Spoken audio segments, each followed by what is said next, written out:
She's pretending to be a lawyer. My sister told the disciplinary committee. No way. I passed the bar. My parents filed a complaint calling me a fraud. I sat silently in the hearing. The presiding judge opened my file, then paused, holding his breath. Miss Hamilton, you argued before me last year. The Fitzgerald case. I called it the most brilliant defense I've seen in 30 years. Why is your family claiming this?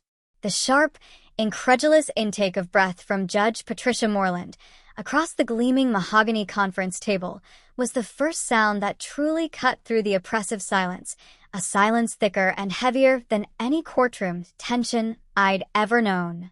My parents, flanking my sister Brenda like twin pillars of self-righteous vindication, seemed to visibly deflate, their carefully constructed accusations suddenly exposed by the simple, unsettling widening of the judge's eyes.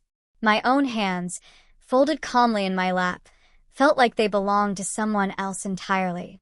I'm Angelina, and I've spent 31 years living in my sister's shadow, a place where the air was always thinner and the light always seemed to refract around her, never quite touching me. Even now, in a room designed for dispassionate legal proceedings, Brenda couldn't help but fidget with her pearl necklace, a subtle, almost unconscious gesture of her practiced grace. We have evidence, my mother announced, her voice carrying that particular tone she'd perfected over the years, the one that suggested anyone who disagreed with her was either stupid or willfully ignorant. Our daughter has been lying about her credentials for years. She never passed the bar examination. She's been practicing law illegally, and we felt it was our civic duty to report her. Judge Moreland, her silver hair pulled back in a neat bun that seemed to defy gravity, sat in the center of the panel. To her left was Thomas Ashford, a senior partner at one of Boston's oldest firms, his gaze shrewd and analytical. On her right sat Detective Lawrence Brennan from the Fraud Division, his expression impassive but observant.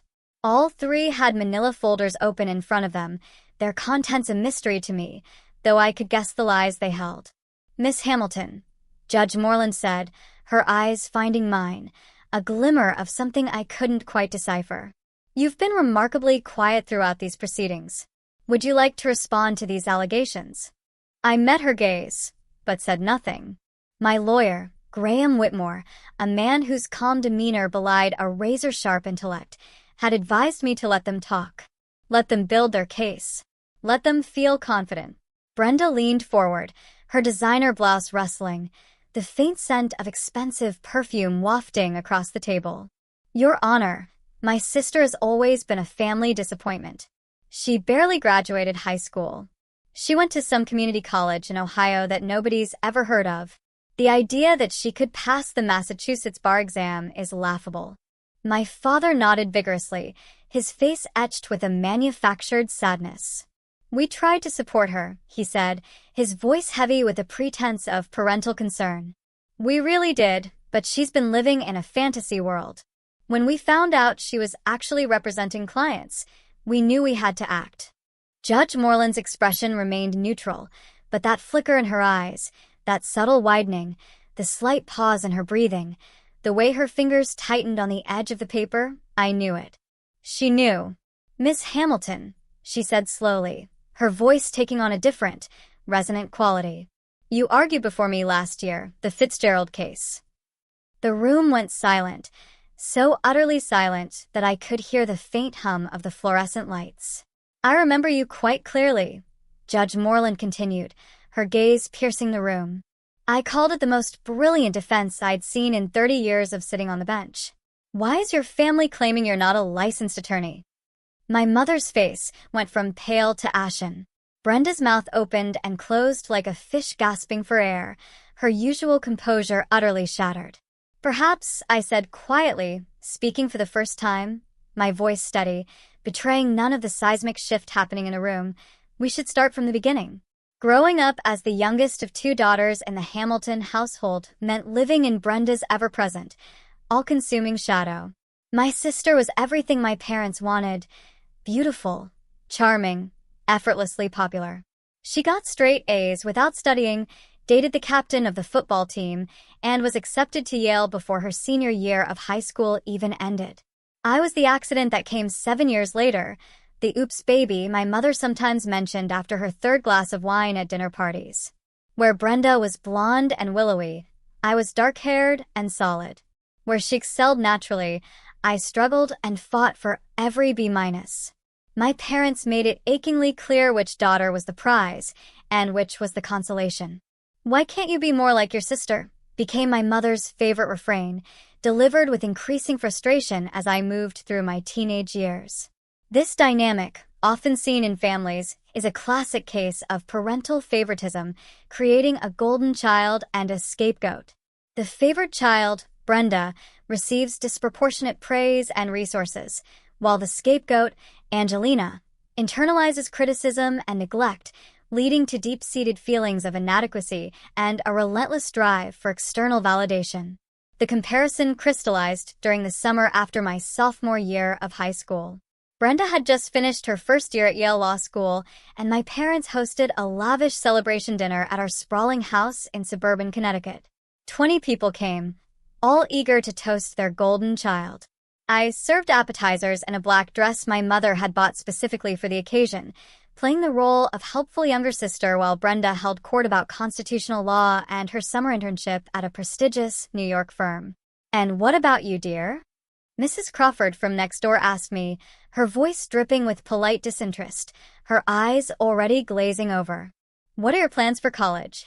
Before I could answer, my mother cut in, her voice dismissive.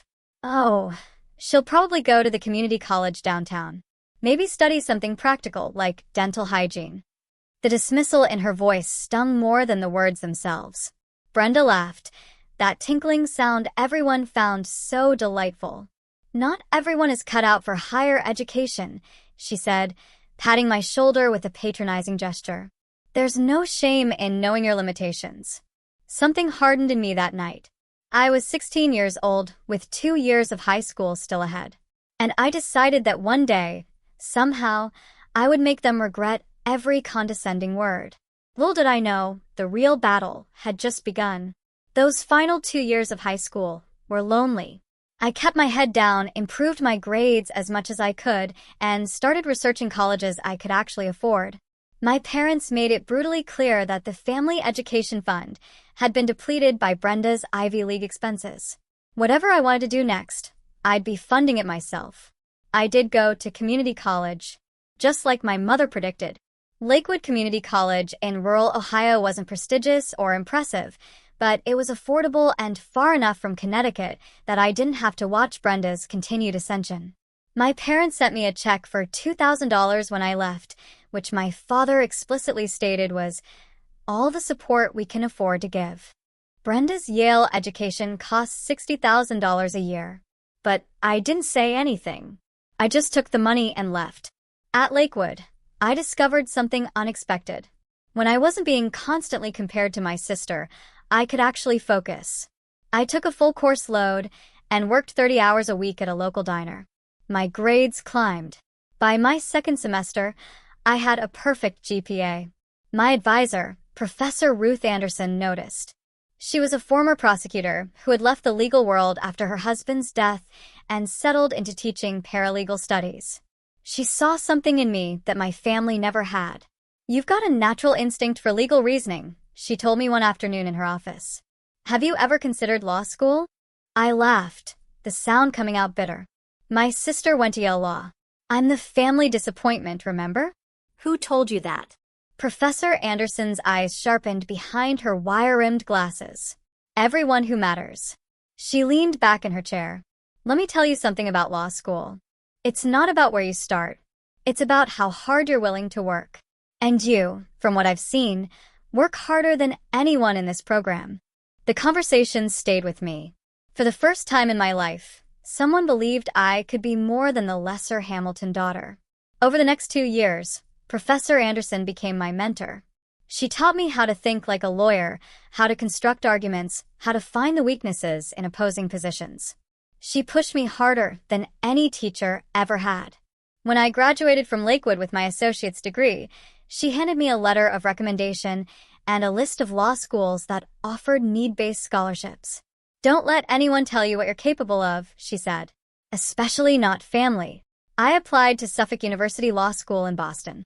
It wasn't Yale, but it was a respected institution with a strong regional reputation. My application essay was honest. I wrote about being underestimated, about proving myself, about wanting to represent people who didn't have voices. The acceptance letter arrived in March. Full scholarship. I called my parents to share the news. Law school. My mother's voice was incredulous. "You're not serious." Suffolk offered me a full ride. I said, trying to keep my voice steady. "I start in the fall." There was a long pause. Then my father got on the line. "Look, honey, we appreciate that you're trying to better yourself, but law school, you struggled just to get through high school. This is going to be a huge waste of your time and their resources." I have a 4.0 from Lakewood Community College. My mother interjected, her tone dismissive.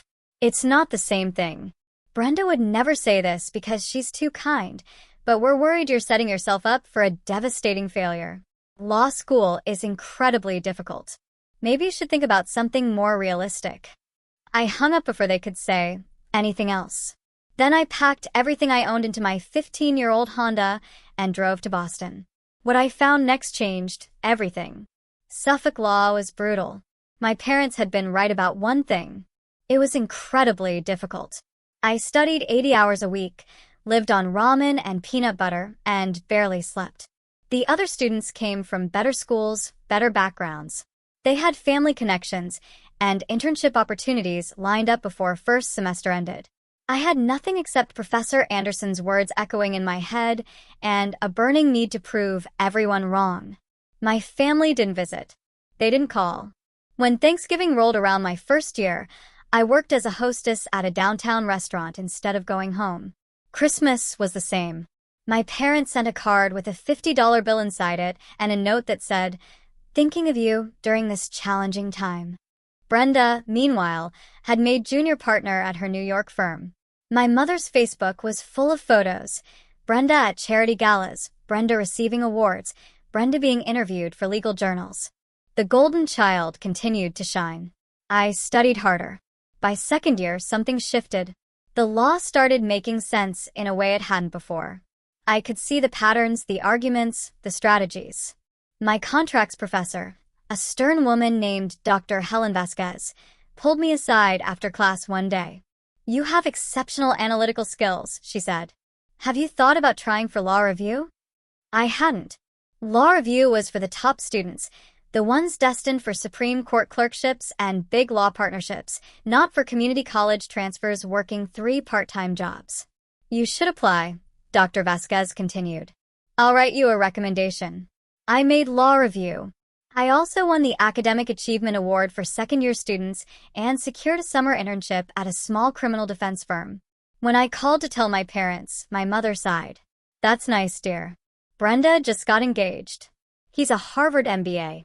They're planning a spring wedding." Of course, they were. Third year, I graduated. Summa cum laude. I ranked third in my class. I had 2 job offers from respected Boston firms. The bar exam was scheduled for July, and I studied for it like my life depended on it because in many ways it did. My parents didn't come to my law school graduation. Brenda's wedding was the same weekend, and naturally, that took priority. I sat in the audience, surrounded by classmates and their proud families, feeling the familiar sting of being forgotten. Professor Anderson flew in from Ohio. She sat in the second row and cheered when they called my name. Afterward, she took me to dinner at an Italian restaurant in the North End. "Your family doesn't deserve you," she said over pasta. "But that doesn't matter. You did this for yourself." "I did it to prove them wrong," I admitted. She smiled. "That works, too."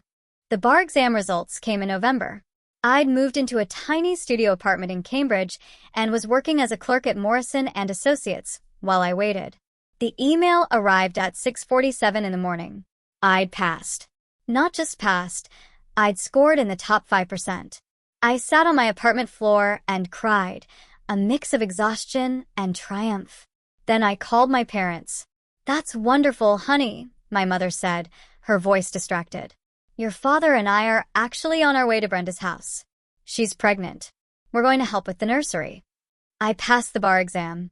Yes, you mentioned that. We're very proud. Listen, can we call you back? We're almost at our house. They never called back. Morrison and Associates specialized in criminal defense.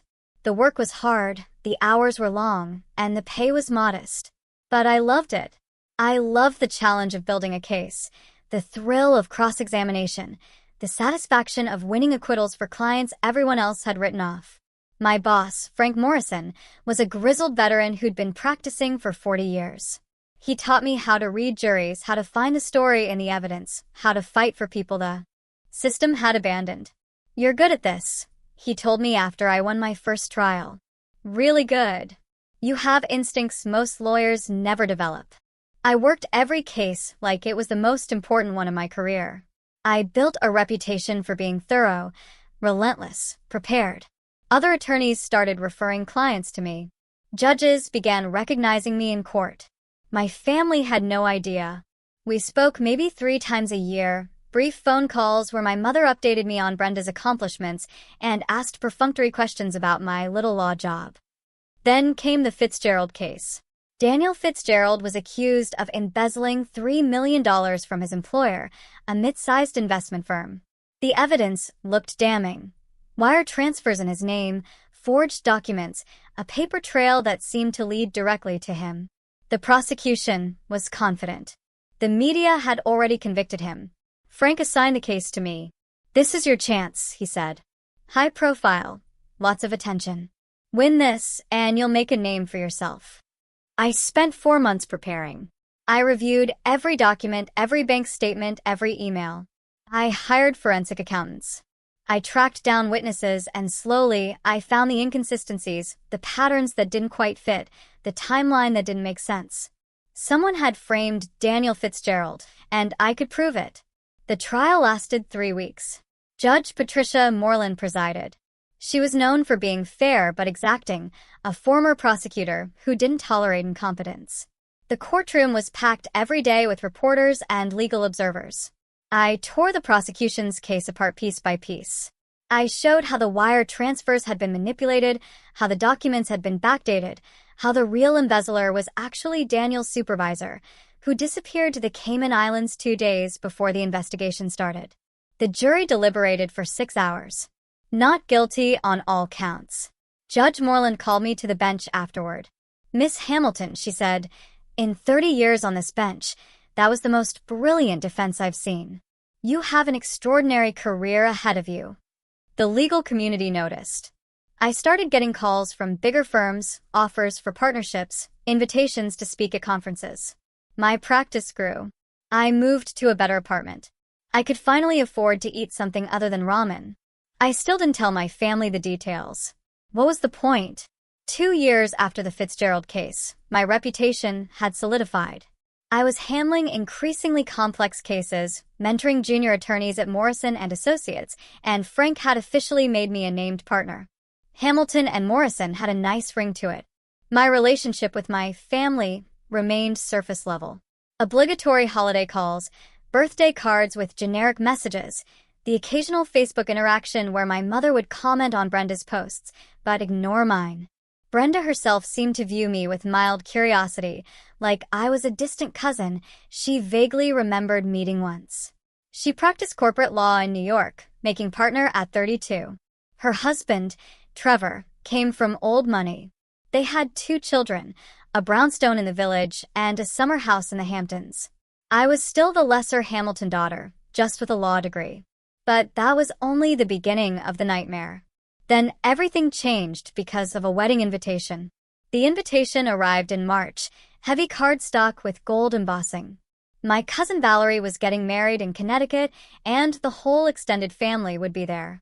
I hadn't seen most of them in over a decade. I almost didn't go, but something made me RSVP. Yes. The wedding was at a country club I'd driven past 1,000 times growing up, but never entered. I wore a navy dress and minimal jewelry, trying to blend into the background. My plan was to show up, congratulate Valerie, and leave before the reception ended. The plan lasted about 15 minutes. I was standing at the bar when Brenda found me. She looked stunning in a rose-colored gown, her blonde hair perfectly styled, diamonds glittering at her throat. "There you are," she said, her voice warm, but her eyes calculating.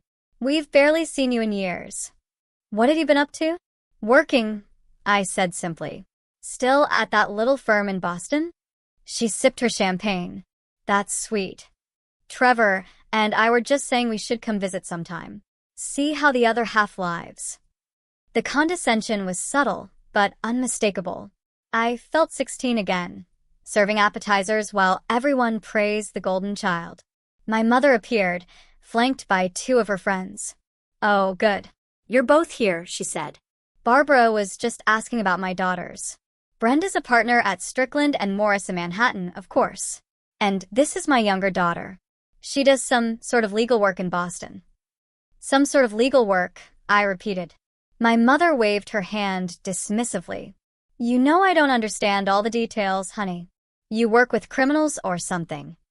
One of her friends looked uncomfortable. The other, a woman named Patricia, brightened. "Oh, are you a public defender? That's such noble work." "I'm a criminal defense attorney in private practice," I said. "Same thing, really," my mother said. Brenda laughed. "Come on, Mom. There's a pretty big difference between public defenders and real criminal lawyers." "No offense," she added, looking at me. "I'm sure you're doing fine." Something inside me cracked. Not broke. I'd been broken before and put myself back together. This was different. This was the final straw after years of being dismissed, overlooked, and underestimated. "Actually," I said, my voice steady, "I just won the Murray case last month. The papers called it the biggest white-collar victory in Massachusetts this year." Brenda's expression didn't change. "That's nice. I'm sure it felt like a big deal." My mother patted my arm. "We're proud of you for trying, dear. Now let's go find your father. He wants pictures of both his girls." They walked away, leaving me at the bar with Patricia, who gave me a sympathetic smile. "For what it's worth," she said quietly, "I think it's impressive. Criminal law is incredibly difficult." I thanked her and ordered another drink. I stayed for the rest of the reception, watching my family interact, listening to them praise Brenda's accomplishments while carefully avoiding asking me about mine. When I got home that night, I sat in my living room and made a decision. I was done trying to earn their respect. I was done waiting for them to see me, but I wasn't going to let them diminish me anymore either. 4 months after the wedding, I got a call from Graham Whitmore, an attorney I'd worked with on a few cases. He sounded concerned. "Are you sitting down?" he asked. "What's wrong?" "Someone filed a complaint with the State Bar Association against you." My blood went cold. "What?" "They're claiming you falsified your credentials. That you never actually passed the bar exam. That you've been practicing law illegally for years." "That's insane." "Who would?" "Your family," Graham said. "Your parents and your sister submitted a joint complaint. They have documentation, affidavits. They're claiming you lied about graduating from law school and forged your bar passage certificate." I couldn't breathe. "They did what?" "There's going to be a hearing. The disciplinary committee wants to investigate. This is serious. If they believe the allegations, you could lose your license. You could face criminal charges." I sat down hard on my couch. My family had actually done this. They tried to destroy my career because I'd finally achieved something they couldn't dismiss. "I need you to represent me," I said. "Already on it," Graham replied. "But this is bad. Even unfounded accusations can damage your reputation. We need to figure out why they're doing this." I knew why. Because I'd stopped being invisible. Because I'd succeeded in a way they couldn't ignore. Because the disappointment daughter had become something they couldn't control.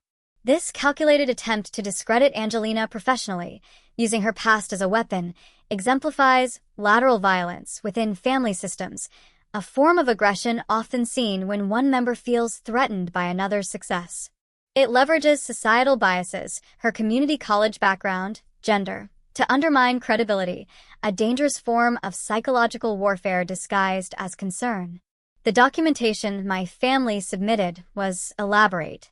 They'd collected old report cards from high school showing my mediocre grades. They'd found people willing to sign affidavits, saying I'd always struggled academically. They'd even somehow obtained records from Lakewood Community College, though they conveniently left out the part about my perfect GPA. Brenda's statement was particularly detailed. She claimed I'd been jealous of her success for years and had started impersonating a lawyer to compete with her. She said, I'd become delusional, creating a fantasy life where I was a successful attorney instead of accepting my limitations. My parents' statement was worse.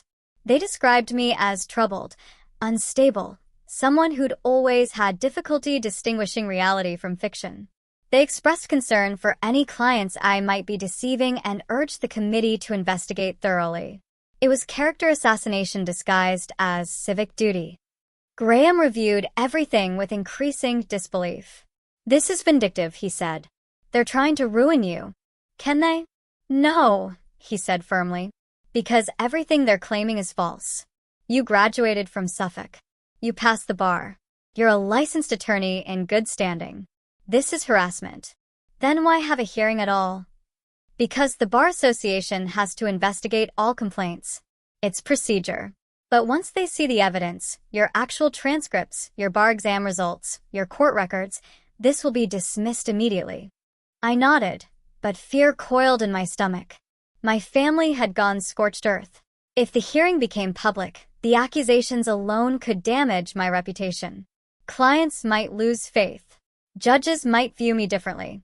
Everything I built could crumble because my family couldn't stand seeing me succeed. The hearing was scheduled for a Tuesday morning in October. I arrived at the State Bar Association building with Graham, my stomach churning with a cold mix of anxiety and simmering rage. We prepared meticulously. Every document was organized, every fact verified. My family was already there. My parents sat together, dressed formally, expressions grave. Brenda sat beside them in a charcoal suit, looking every inch the successful attorney. They'd brought their own lawyer, some guy from Connecticut who specialized in professional misconduct cases. They'd really committed to destroying me. The three-member panel entered: Judge Moreland, Thomas Ashford, and Detective Brennan. I felt a small surge of relief seeing Judge Moreland. She knew me. She'd seen my work. But I also knew she'd have to be impartial. The hearing began. My parents' lawyer presented their case with impressive theatricality. He painted a picture of a troubled young woman who'd fabricated an entire career. He called me desperate, delusional, dangerous. Brenda testified.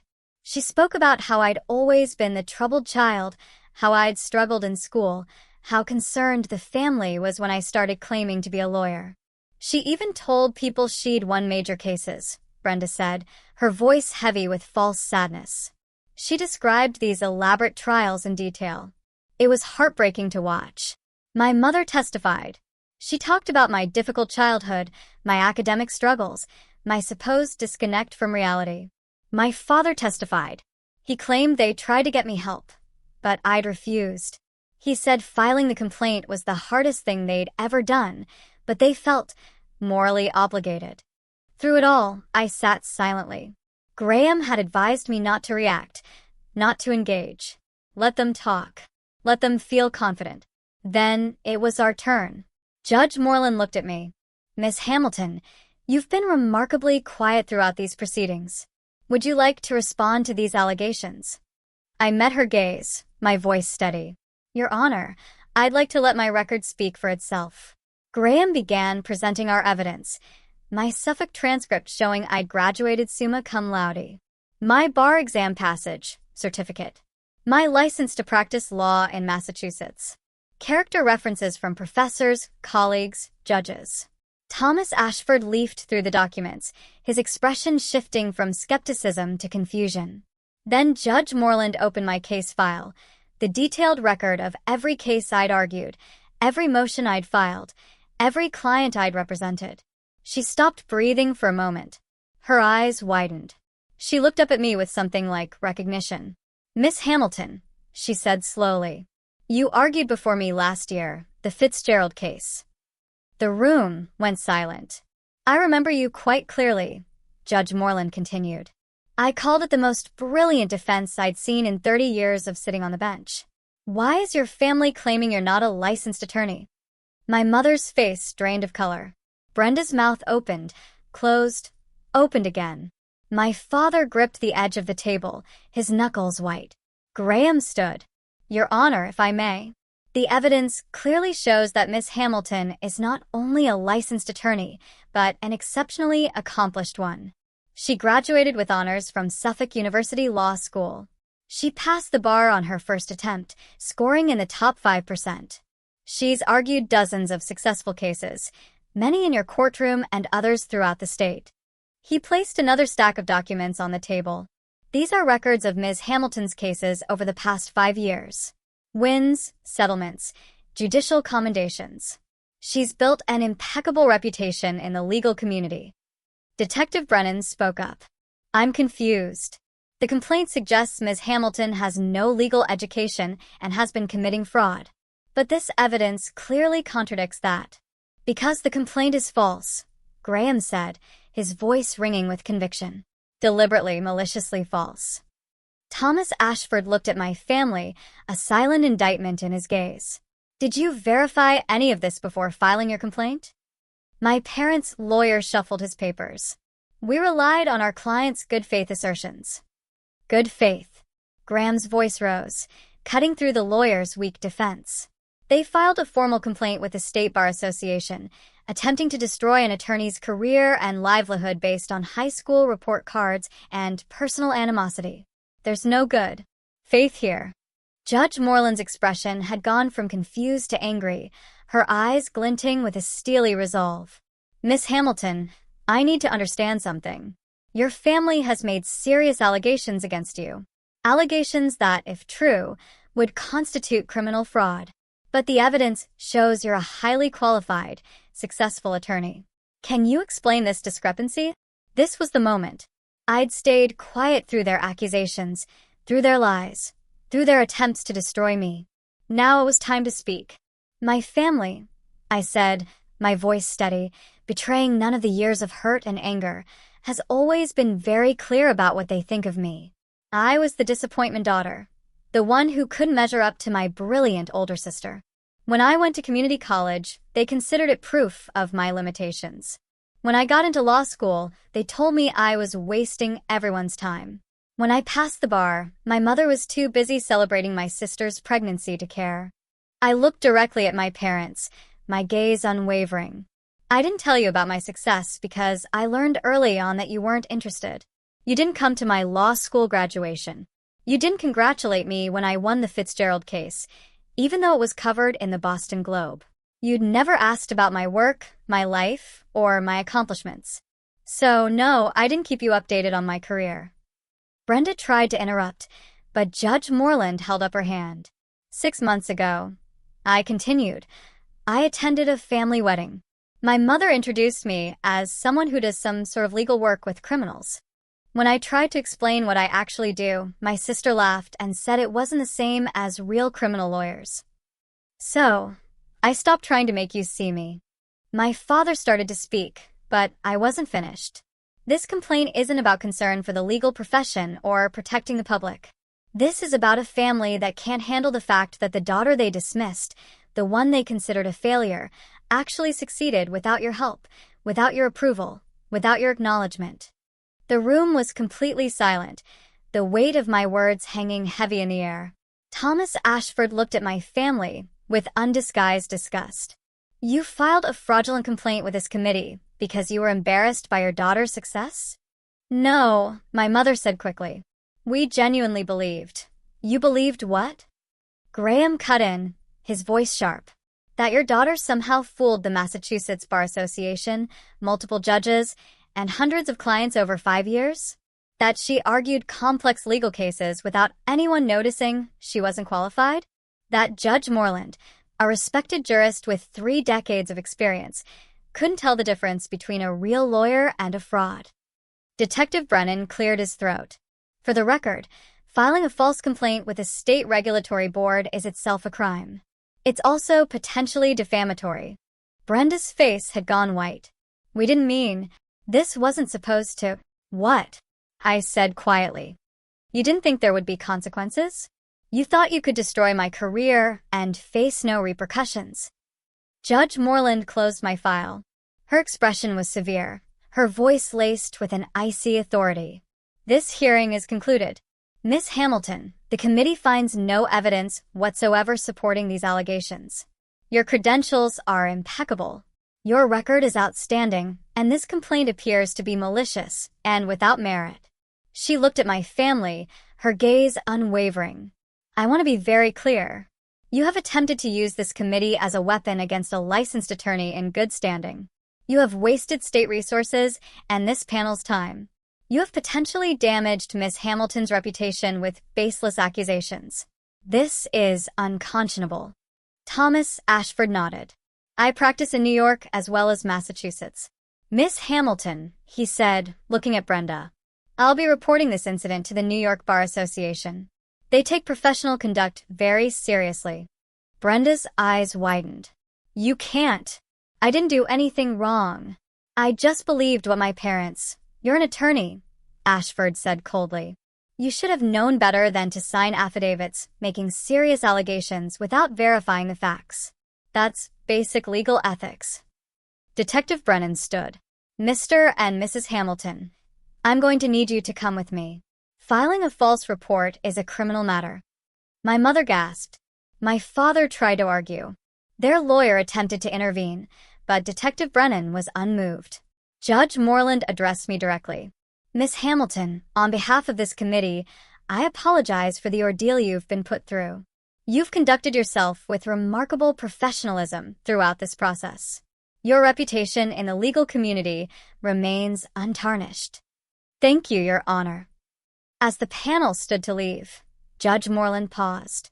One more thing. I'm recommending you for the Massachusetts Bar Association's Professional Excellence Award.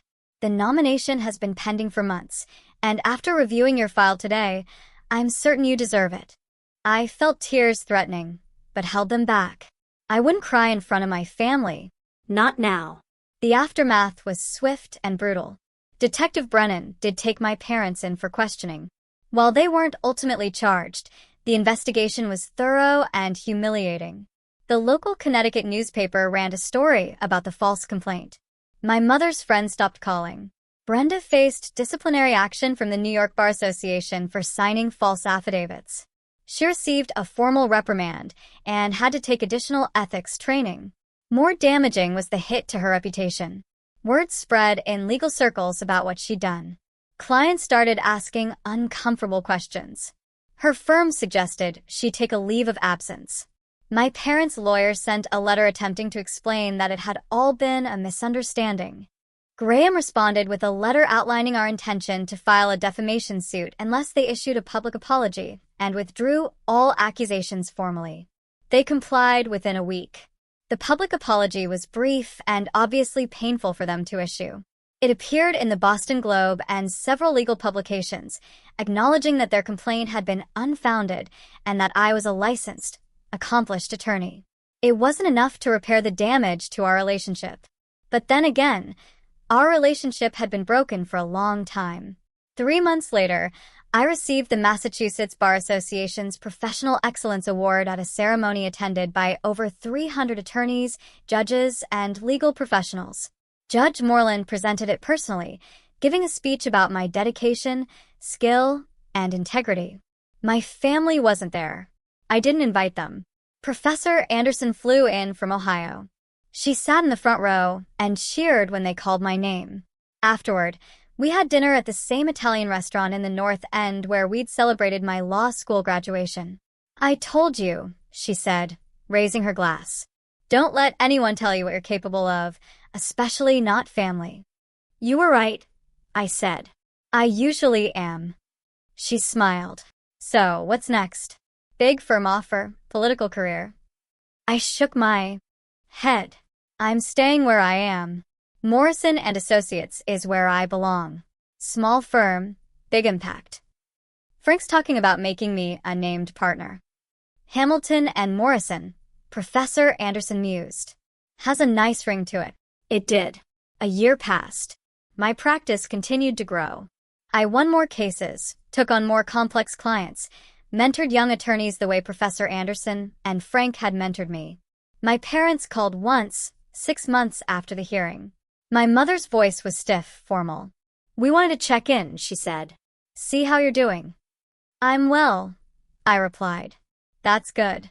Your father and I have been thinking about what happened. We may have overreacted.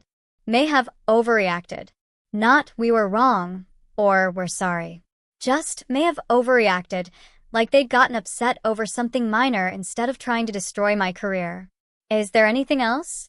I asked. A long pause. "Brenda's struggling. The reprimand hurt her professionally. She might have to leave her firm." There it was. They weren't calling to apologize. They were calling because the golden child was tarnished, and they needed someone to blame. "I'm sorry to hear that," I said, and meant it. Not because I felt guilty. I didn't. But because I genuinely felt sorry for Brenda. She'd been raised to believe she was better than everyone else, and now she was learning that actions had consequences. "We were hoping you might talk to some people," my mother continued. "Use your connections. Help her find a new position." The audacity was breathtaking. "No," I said simply.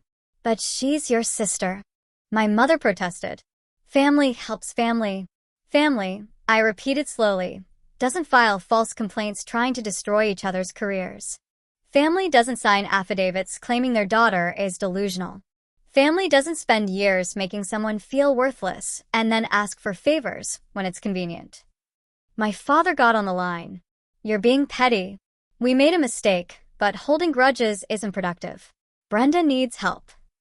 Brenda is a grown woman and a licensed attorney. She made choices. She signed legal documents making false accusations. Those choices have consequences. That's not my problem to fix. "After everything we did for you," my mother said, her voice rising with familiar indignation. "We raised you. We supported you. You gave me $2,000 for college," I said. "You gave Brenda $60,000 a year for Yale. You came to all her events and none of mine. You celebrated her victories and dismissed mine. You told people I did some sort of legal work while bragging about her partnership. So, no, you don't get to claim you supported me." "We're still your parents," my father said. "That has to mean something." "It does," I agreed. "It means I'll be civil if we see each other at family events.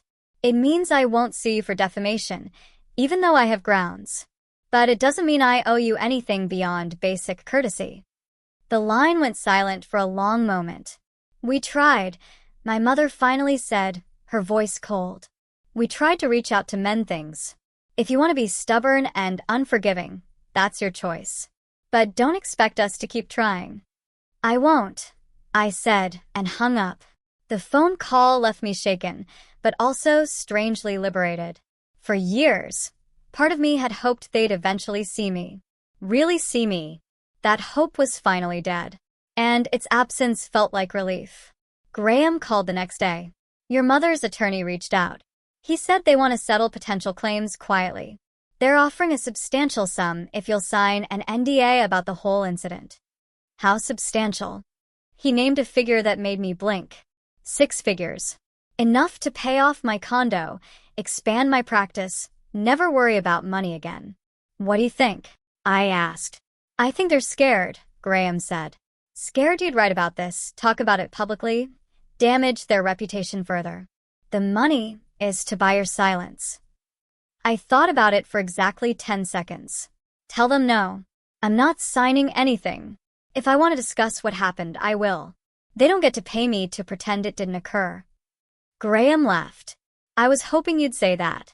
For the record, I think you're making the right choice. Some things matter more than money." The conversation reminded me why I had gone into criminal defense in the first place. Because money and power shouldn't be able to bury the truth. Because standing up for what's right sometimes means sacrificing what's comfortable. My family had tried to buy my silence the same way they tried to destroy my career, by assuming I was weak enough to accept whatever they offered. They were wrong on both counts. 2 years after the hearing, I received an unexpected email. It was from Brenda's personal address, not her work account. The subject line read, "I'm sorry." I stared at it for a long time before opening it. Part of me wanted to delete it without reading, but curiosity won. The email was long. rambling, and surprisingly honest. Brenda wrote about how she'd lost her job at the firm, how her marriage to Trevor was falling apart, how she'd spent the last 2 years in therapy trying to understand why she'd participated in destroying her own sister's career. She didn't make excuses.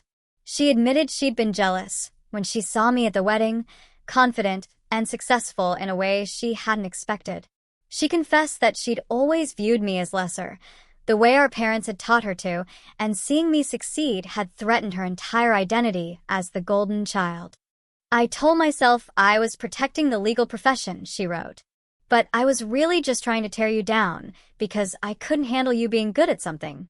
Because if you could be successful despite everything, what did that say about me? I had every advantage and you had none, and somehow you still became a better attorney than I'll ever be. The email ended with a simple request. I'm not asking for forgiveness. I don't deserve it, but I needed you to know that I'm sorry. Truly, deeply sorry. What I did was unforgivable, and I'll spend the rest of my life regretting it. I read the email 3 times. Then I closed my laptop and went for a walk along the Charles River. Brenda's apology was probably genuine. Losing everything had a way of forcing people to confront who they really were. But apologies, no matter how sincere, didn't erase actions. They didn't undo the hearing, the accusations, the attempt to destroy everything I'd built. I thought about responding, thought about writing back something gracious and forgiving, because that's what the bigger person would do. But I wasn't interested in being the bigger person anymore. I deleted the email without responding. 5 years after the hearing, I was invited to speak at Suffolk Law School's graduation. Professor Anderson sat in the audience, beaming with pride. I stood at the podium, looking at 200 graduating law students, seeing my younger self in their hopeful faces. Some of you come from families of lawyers, I said. Some of you have connections, opportunities, advantages. That's wonderful. Use them well.